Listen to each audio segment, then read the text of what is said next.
যারা মৌলবাদী, যারা ফান্ডামেন্টালিস্ট, তাদের কোনো ধর্ম নাই। আমরা যারা খ্রিস্টান, আমরা ঘৃণা ছড়াই না, কিন্তু অন্যায়ের বিরুদ্ধে আমাদের কণ্ঠ কখনো নীরব থাকবে না। ক্রুশ ভেঙে ফেলা যায়, কিন্তু খ্রিস্টকে ভাঙতে পারবেন না। চার্চের উপরে 3টা ক্রুশ, একটা না 3টা ক্রুশ।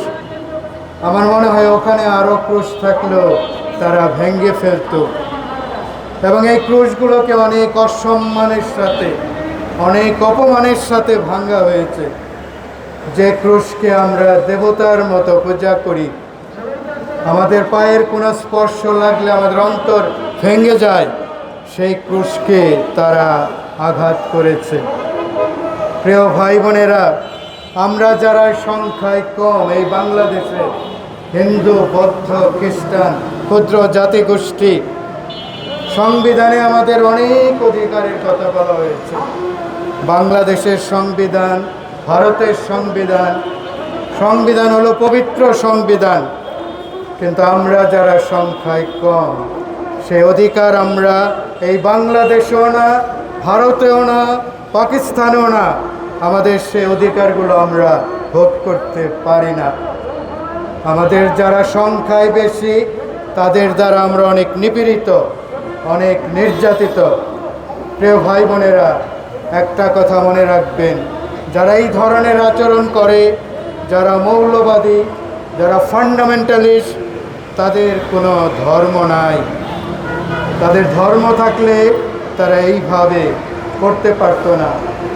প্রিয়জনেরা, যারা আমাদের ক্রুশগুলো ভেঙে ফেলেছে, তাদের বক্তব্য কি আপনারা জানেন?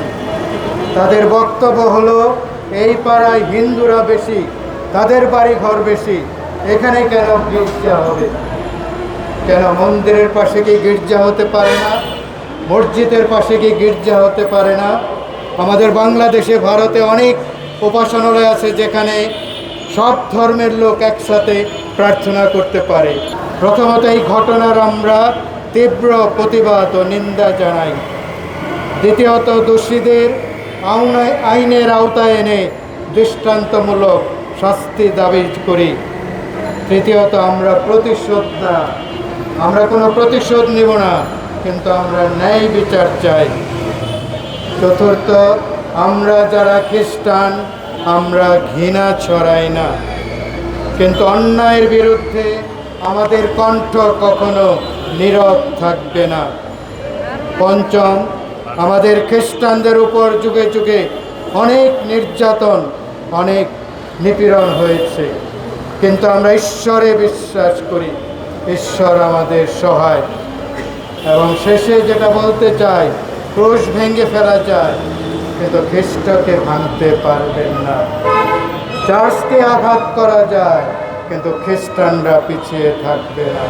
তাই আসুন ভাই বোনেরা, আমরা শান্তি চাই, আমরা ন্যায্যতা চাই, আমরা সবাই মিলে আমাদের সাংবিধানিক অধিকারগুলো যেন ভোগ করতে পারি।